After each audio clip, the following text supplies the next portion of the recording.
Muy bien. Vamos a terminar con lo que debimos empezar. La cavidad bucal, ¿de acuerdo? Es la primera porción de nuestro sistema digestivo, lógicamente. Es una cavidad irregular. Va a tener paredes, la pared anterior conformada por lo que son los labios y los arcos dentarios. Hacia la parte posterior, el mismo de las fauces, que lo va a conectar con la orofaringe. Hacia los costados, los carrillos. Hacia arriba, el paladar, tanto blando como duro, o duro y blando, de adelante hacia atrás. Hacia abajo tenemos el piso de la cavidad bucal y la lengua, que es el órgano musculoso. Músculo esquelético. Por eso es que yo lo puedo mover a donde me plazca, ¿de acuerdo? De manera simétrica. Lo que hace para el lado derecho, hace para el lado izquierdo, lo que hace para arriba, también lo hace para abajo. Perfecto. ¿Qué estructuras vamos a revisar acá? Los dientes, las papilas y las glándulas salivales, ¿de acuerdo? En general, el epitelio que recubre la cavidad bucal es un epitelio estratificado plano. En la mayoría del espacio será queratinizado y en otras será no queratinizado. Pero es epitelio estratificado plano de todas maneras. Queratinizado a nivel de los labios, a nivel de las encías, a nivel de la mayor parte de la lengua y en el paladar también. No queratinizado en algunas partes específicas de papilas linguales, a nivel de los carrillos tampoco. ¿De acuerdo? Muy bien. Entonces vamos a ver parte por parte. La lengua, órgano musculoso, lógicamente, de tipo estriado esquelético. Va a estar dividido en dos partes por esa famosa V invertida. ¿Correcto? La parte posterior o raíz, la parte anterior o cuerno. ¿Ven ustedes este orificio ciego? Este tubito ciego. ¿Cómo se llama? Endología. Endocrino. Siglo I. Histología 1. Es un remanente embriológico. Ahí pasó algo.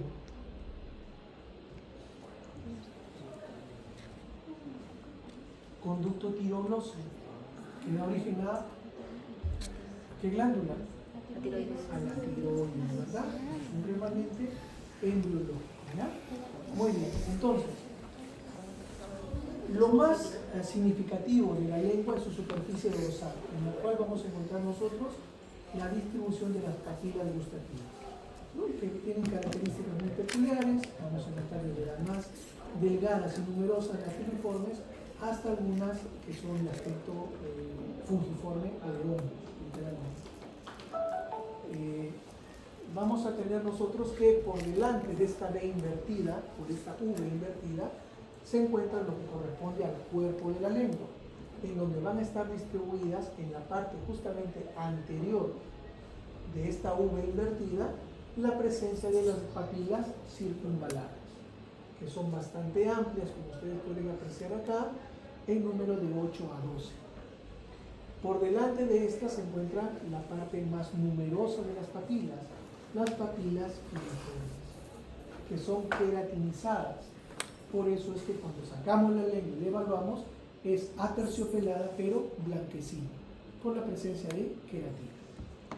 Ahora, hacia más adelante, hacia la punta de la lengua, vamos a tener nosotros las fungiformes, ¿sí? Y hacia los lados, en la parte, en el borde posterior, vamos a tener las foliadas, papilas foliadas. Muy bien. Entonces, dentro de lo que corresponde a la lengua, vamos a tener la parte dorsal, en donde encontraremos las papilas distribuidas en la manera que ya les mencioné. Por debajo tenemos el componente muscular esquelético variado, son varios grupos musculares, y la presencia difusa de algunas glándulas salivales menores, ¿sí? Glándulas salivales menores, que ellos no van a confluir teniendo un conducto propio, sino que cada una de estas agrupaciones va a tener por sí mismas algunos conductos por los cuales van a secretar la sustancia que producen mayoritariamente mucinosa hacia los surcos profundos que se encuentran entre algunas de las papilas. ¿Qué tenemos aquí? Un epitelio estratificado plano, en este sentido queratinizado, ¿no?, en la superficie dorsal de la lengua, por debajo tejido conectivo de diferente naturaleza, papilar y reticular. Nuevamente aquí miren ustedes la forma de estas papilas filiformes alargadas con abundante queratina en su superficie. Por eso les menciono que se ve el aspecto aterciopelado y blanquecino, ¿no?, la mayor parte de la superficie de la lengua, la parte dorsal. Miren acá, la papila filiforme, el epitelio estratificado plano queratinizado en este aspecto. Se ve la queratina por debajo, algunas glándulas pequeñas, difusas, glándulas salivales menores, entre ellas el músculo esquelético de los diferentes grupos musculares. Vemos nuevamente la característica de algunas papilas diferentes, estas podrían ser filiformes, y por debajo, ¿no?, en su lámina propia, en el aspecto papilar, el arcón papilar, o sea, la dermis superficial y la dermis profunda, tenemos la presencia de conductos que van a básicamente liberar la sustancia que producen estas glándulas menores hacia estos surcos profundos. Más hacia abajo, el componente muscular esquelético. Miren acá, aquí tenemos una fungiforme con gran cantidad de tejido conectivo subyacente, un epitelio también estratificado plano queratinizado en este aspecto, y por debajo el componente muscular. Papilas foliadas, parecen hojas, por eso le dicen foliadas, y podemos apreciar aquí los acúmulos de glándulas salivales difusas con su conducto, que van a eliminar lo que están produciendo hacia la profundidad de los surcos. Eso es muy importante.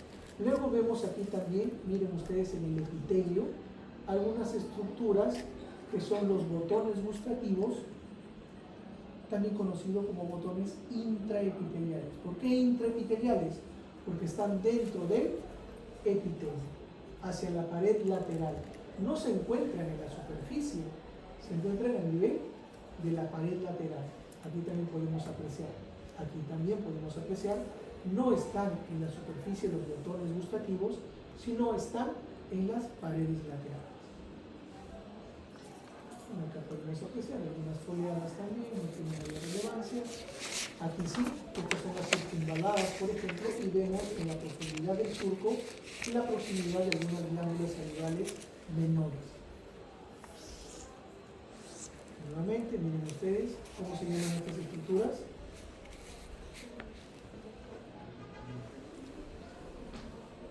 ¿Cómo hemos dicho que se llama? Botones, ¿sí?, los botones gustativos, o también intraepiteliales. ¿Por qué? Porque están dentro del epitelio.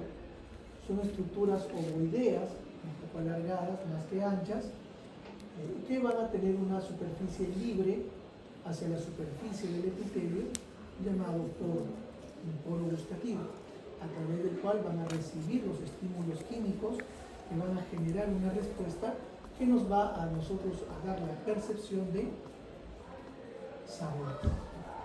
Ahí es donde se perciben los diversos sabores. Y como vemos, en la profundidad del surco, también la proximidad de estructuras glandulares salivales con sus propios conductos que van a vertir su producción mucosa o mucoso-serosa hacia esta zona libre, ¿no? ¿Qué tenemos aquí? Una papila circunvalada con su propio epitelio estratificado plano, con su tejido conectivo, la presencia de los corpúsculos gustativos intraepiteliales. Vamos a tener aquí el conducto de von Ebner, que es básicamente el lugar por el cual las glándulas de von Ebner están eliminando el producto secretado, ¿no? Aquí tenemos una bonita lámina para motivo del examen. Acá tenemos los corpúsculos gustativos que se encuentran dentro del epitelio, ¿sí?, intraepiteliales, y que su extremo más delgado se aproxima a la superficie libre del epitelio a través de un orificio llamado poro gustativo. Nuevamente miren acá estas estructuras celulares dentro de lo que es el epitelio, que están metidos en el epitelio. Son los botones gustativos. Por debajo tejido conectivo. Nuevamente, miren ustedes, el botón gustativo hacia la superficie, su orificio o su poro gustativo, ¿no? Muy bien, alrededor el epitelio estratificado plano, no caracterizado en este lugar. Nuevamente vemos el músculo esquelético y inmerso dentro del músculo esquelético algunos acinos glandulares, ¿no? Acinos glandulares celulares. Glándulas de von Ebner. Vamos a referirnos ahora a la estructura más dura de nuestro organismo, la más resistente. Se conocen como dientes, ¿no? Estas estructuras que nosotros vemos en nuestra cavidad bucal y que están metidos dentro de lo que son los alveolos dentarios, que son excavaciones que tiene tanto en la mandíbula como en la maxilar superior, y en donde nos va a permitir ver solamente una porción del diente, ¿sí? La corona. La parte no visible es la raíz. Muy bien, entonces, esta pieza dentaria, que son diferentes básicamente, tenemos incisivos, caninos, premolares y molares, que nos van a acompañar en dos etapas distintas. La dentadura, que es la dentadura decidual o de leche, que es el número de 20, y la dentadura adulta o definitiva, que son 32 piezas dentales, que incluyen lógicamente incisivos, caninos, premolares y molares premolares. La estructura que nosotros vemos es solamente esta parte, la parte blanca de los dientes. No vemos nosotros la raíz, solo vemos la corona. Y de la corona lo que estamos viendo nosotros es la zona que está recubriendo a la parte más superficial, que es el esmalte. Entonces, cuando nosotros nos referimos a estructuras mineralizadas del diente, vamos a hablar de esmalte, de dentina y de cemento. Cada una de estas estructuras es, en este sentido, hacia abajo, cada vez va a haber menor componente mineral, ¿sí? Esto es lo más duro, y hacia aquí, pese a que dice cemento, también es duro, pero tiene menor contenido de sustancias inorgánicas y mayor contenido de sustancias orgánicas e incluso de agua, ¿sí? Eso es muy importante. Entonces, la más dura el esmalte, y dentro de todo esto la menos dura es el cemento. ¿Cómo lo vamos a ubicar? De la corona, de la parte visible, tenemos nosotros el esmalte, ¿de acuerdo? Esto de acá. Por debajo tenemos nosotros la dentina, que tiene una parte en la corona y una parte en la raíz. Y finalmente en la zona central tenemos nosotros la pulpa, ¿de acuerdo? Ahora, en lo que corresponde a la corona, la estructura que recubre a la dentina es el esmalte. Pero en la raíz, la estructura que recubre a la dentina se llama cemento. Bueno, este esquema se lo aprende. Y va a estar la raíz metida en lo que es el alveolo dentario, que es esta excavación en el hueso, tanto mandibular como maxilar superior. Y va a estar recubierto por tejido conectivo, un epitelio de recubrimiento, que es un epitelio estratificado plano queratinizado de la encía o gingiva. La inflamación de esta gingiva se conoce como gingivitis, y que básicamente puede ser por origen traumático o por la presencia de gérmenes que no son eliminados porque hay poca costumbre o de repente hay un mal aseo dental. Muy bien, entonces, ¿qué es lo que tenemos en la parte superficial? El esmalte. ¿Qué estructura? Y van a revisar en la parte teórica, ¿qué estructura podemos ver acá? Las líneas de Retzius, ¿de acuerdo? Y en la parte de la dentina, los que son los túbulos dentinales, que atraviesan toda la dentina desde la pulpa hasta el esmalte. Lean la parte teórica, por favor. Esto es muy importante porque nos habla de las diferentes etapas que atraviesa un diente dentro de su formación. Histológicamente, ¿qué es lo que vamos a tener? Desde adentro hacia afuera, la pulpa, la dentina y el esmalte. Vamos a tener ¿qué cosas acá? En lo que es el esmalte, El esmalte va a ser producido por células muy bien definidas llamadas ameloblastos. Esto es lo que va a formar el esmalte. Luego tenemos hacia lo que es la dentina la presencia de otro grupo celular, los odontoblastos. Son los que van a generar la dentina. Acuérdense de eso, por favor. Y finalmente en el centro de la pulpa. En la pulpa misma, en el centro de la pulpa o en el corazón o zona central, está representado por 3 capas estructurales. La primera, la que va a rodear directamente a la pulpa, al corazón de la pulpa, es una zona rica en células ¿de qué tipo? Fibroblastos y células mesenquimatosas, es decir, células de origen embrionario. ¿Correcto? ¿Qué más vamos a tener? En la zona mucho más profunda y que rodea al núcleo de la pulpa. Luego de esta zona ricamente poblada, tenemos una zona despoblada de células, la zona sin células. Y finalmente otra zona ricamente poblada, la zona odontoblástica, que ya hemos dicho es la que va a producir ¿qué cosa? La dentina.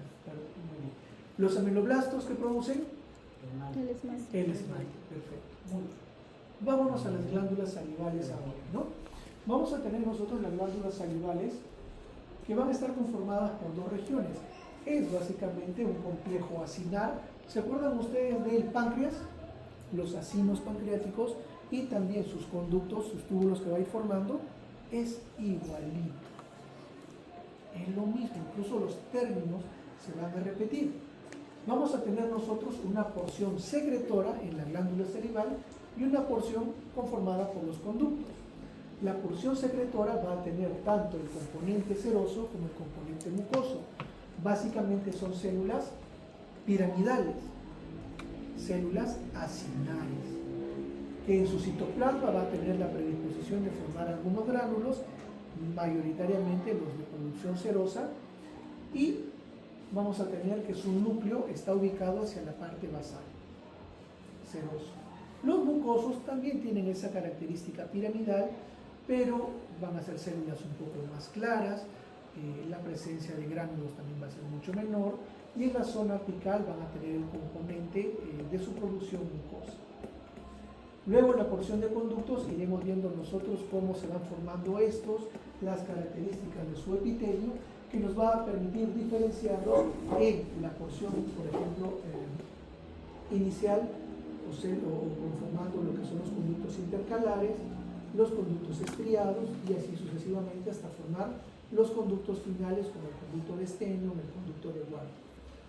Muy bien, entonces, ¿qué es lo que tenemos acá? Miren ustedes, estos son los acinos glandulares, en este caso, por la presencia de un citoplasma eosinófilo, por la presencia de gránulos, estamos hablando de acinos serosos, que son piramidales, con la célula orientada hacia la base. Lo que estamos viendo aquí es un ducto estriado, que es la segunda porción de los ductos, la primera son los intercalares, y ya iremos viendo eso a continuación, ¿no? Acá. Nuevamente se repiten las estructuras acinares. Son células piramidales con el núcleo dirigido a la base y el citoplasma cargado de gránulos. ¿Qué van a producir? La tealina o amilasa salivales, que va a dar origen al metabolismo de los carbohidratos, el almidón. Luego tenemos, miren acá, estas células son grandes, miren ya. Las células piramidales acinares son grandes. Miren acá, son células cúbicas con un citoplasma claro y el núcleo ubicado en la parte central de la célula. Y la luz es bastante pequeña. ¿Cómo se llama esta estructura? Que es casi del tamaño de un acino glandular, conducto intercalado. Y aquí está todo lo que hemos dicho. Son células un poco cúbicas, más pequeñas, citoplasma claro, núcleo de disposición central. Vámonos al conducto estriado. Comparen ustedes con un acino. Es mucho más grande. ¿Qué diferencia con los intercalados? Miren, este es un intercalado y esto es un acino. Casi del mismo tamaño, ¿verdad? Acá, inmenso en comparación a un acino glandular. Son células cúbicas o cilíndricas bajas, que van a tener en su citoplasma, que es de naturaleza eosinofílica, la presencia de estrías longitudinales. con el núcleo de disposición también central.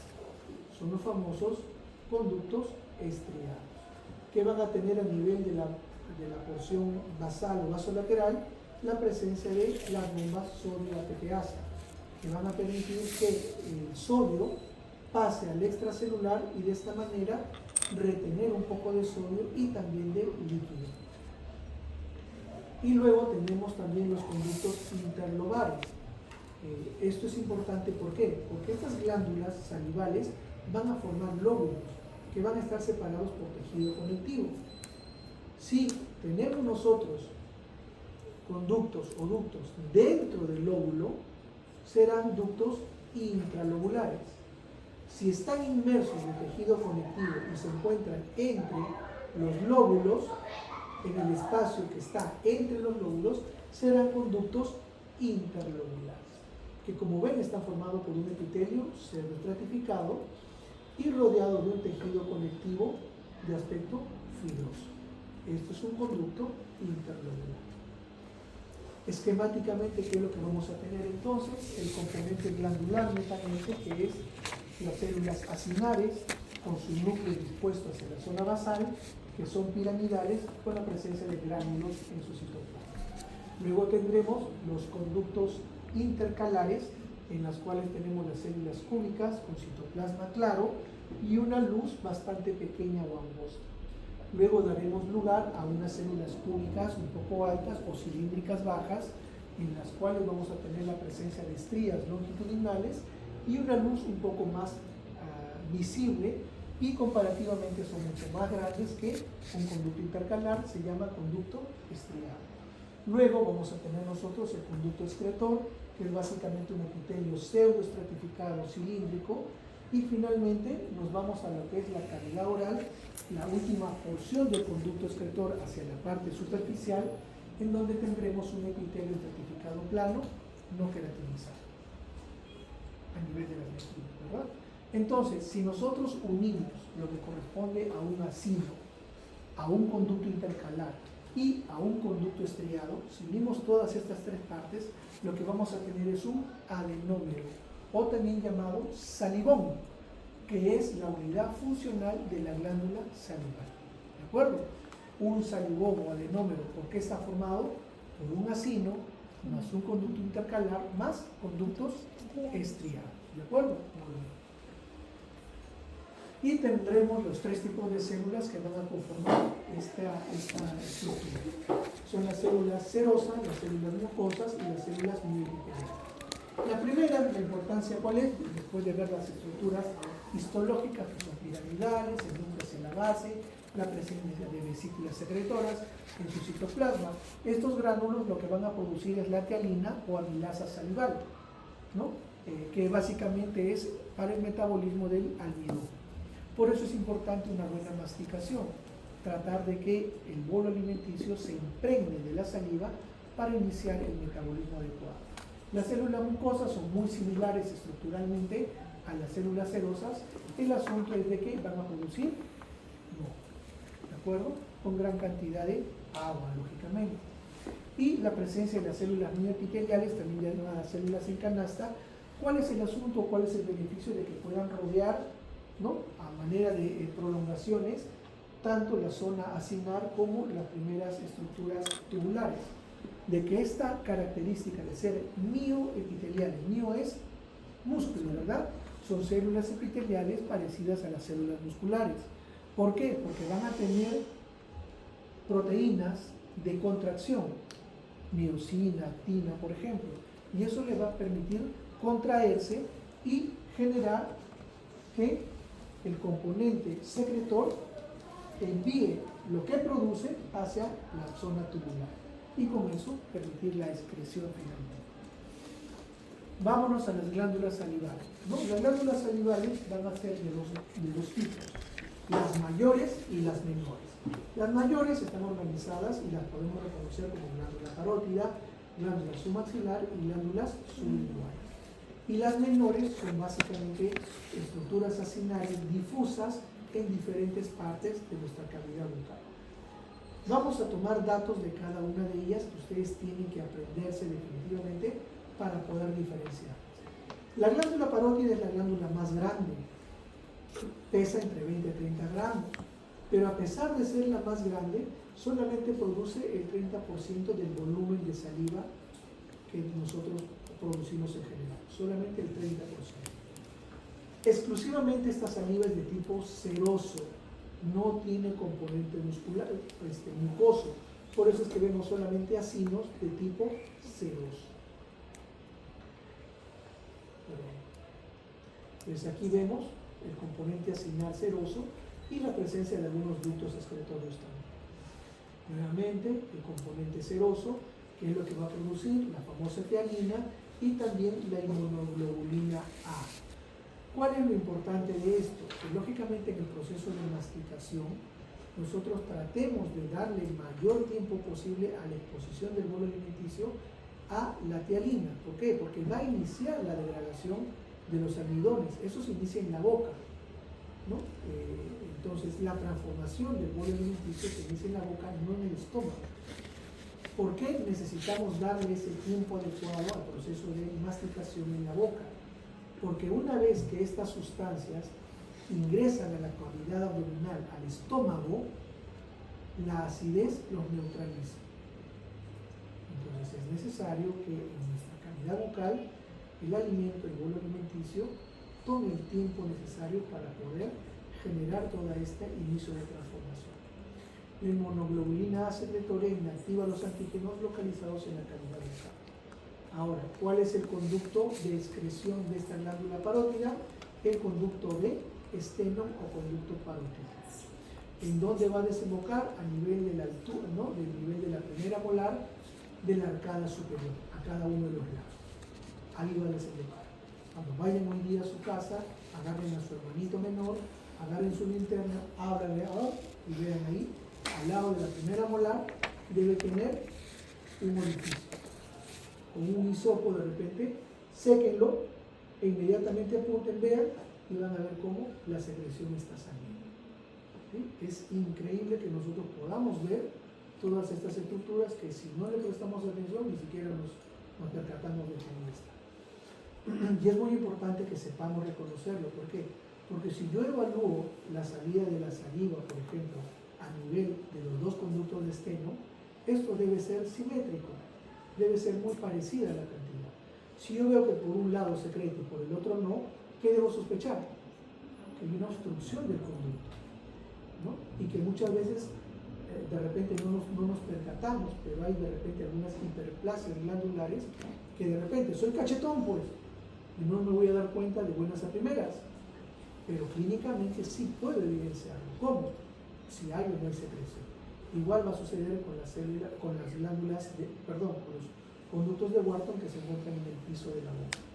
Ahora, a partir de los 40 años, los acinos glandulares van a ser reemplazados por tejido adiposo.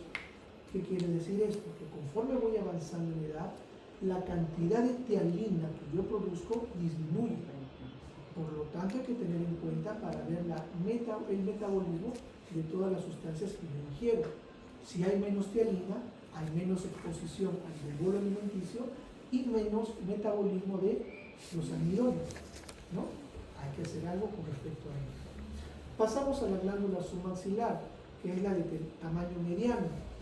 Pesa de 2 a 15 gramos y, pese a ser de menor tamaño que la parótida, produce el 60% de la saliva, del volumen de saliva en general.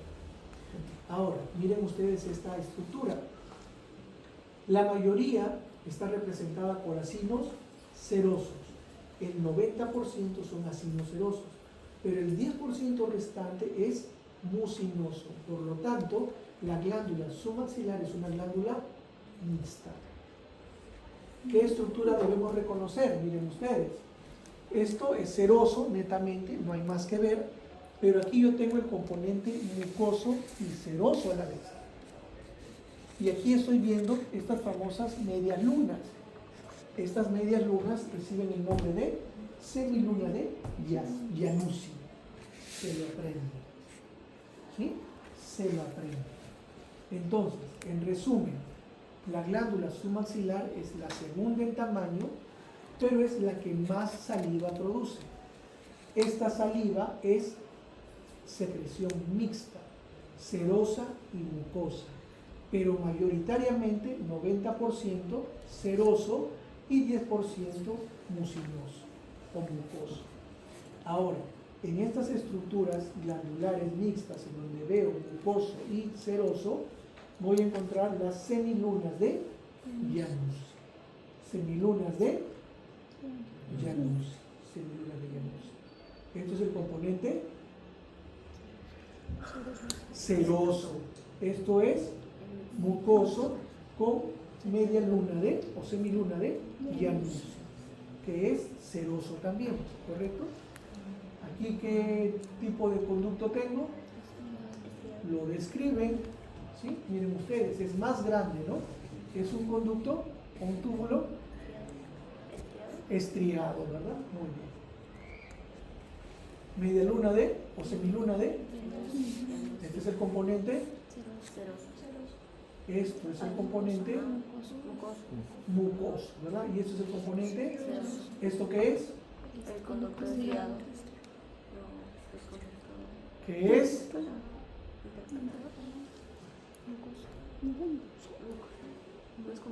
¿Qué es? Conducto intercalado. Describan células de qué tipo. Citoplasma, ¿qué característica? Su núcleo, ¿en dónde está? Resultado, ¿qué tipo de conducto es? Primero, células cúbicas. Segundo, citoplasma claro. Tercero, núcleo central, ¿qué es?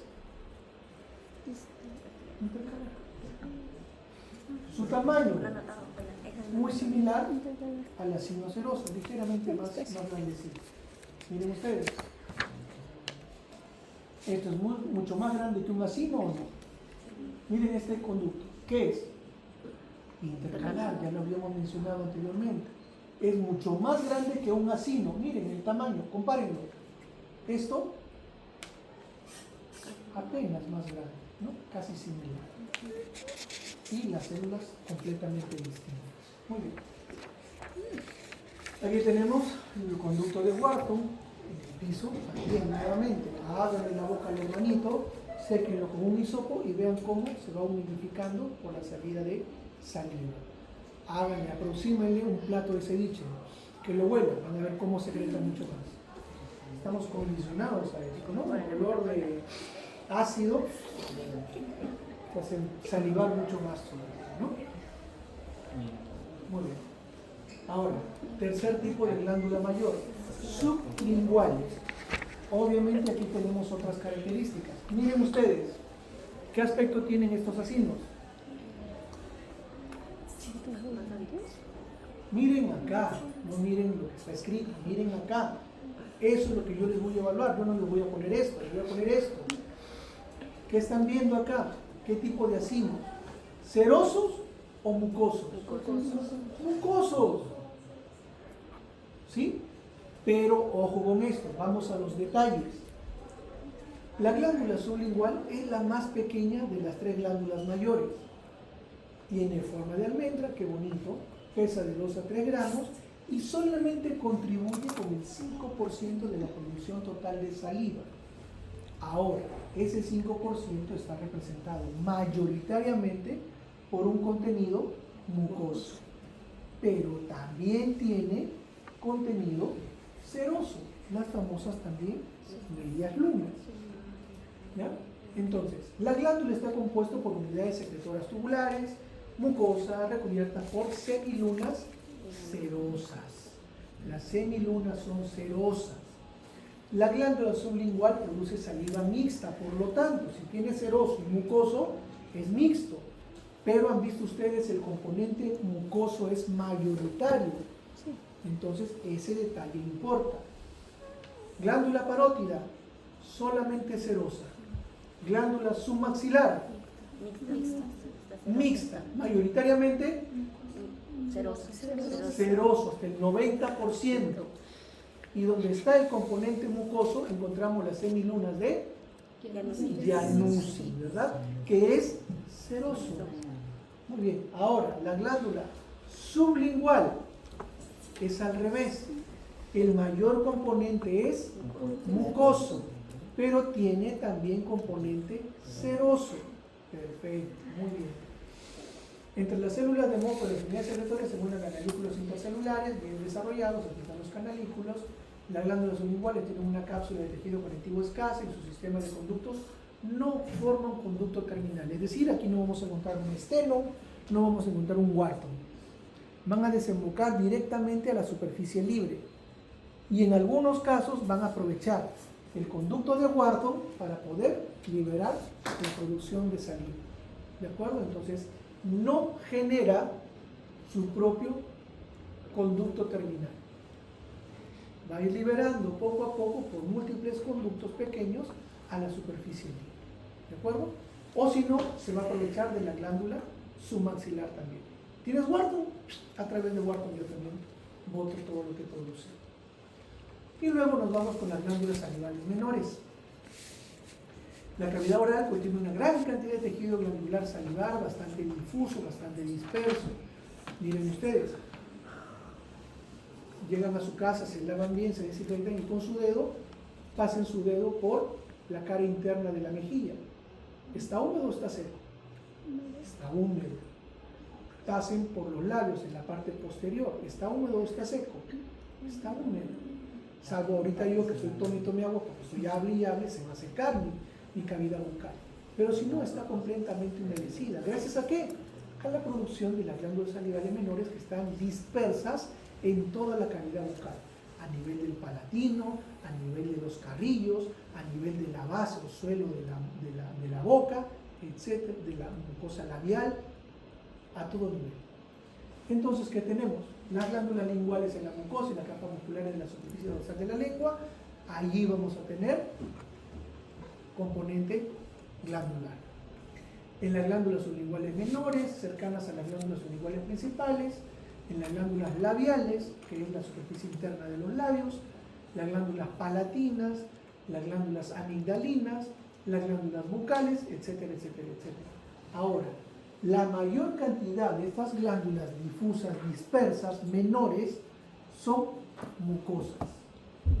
Pero algunas de ellas, por ejemplo, las glándulas labiales, sublinguales, linguales menores y bucales, también tienen algún componente seroso.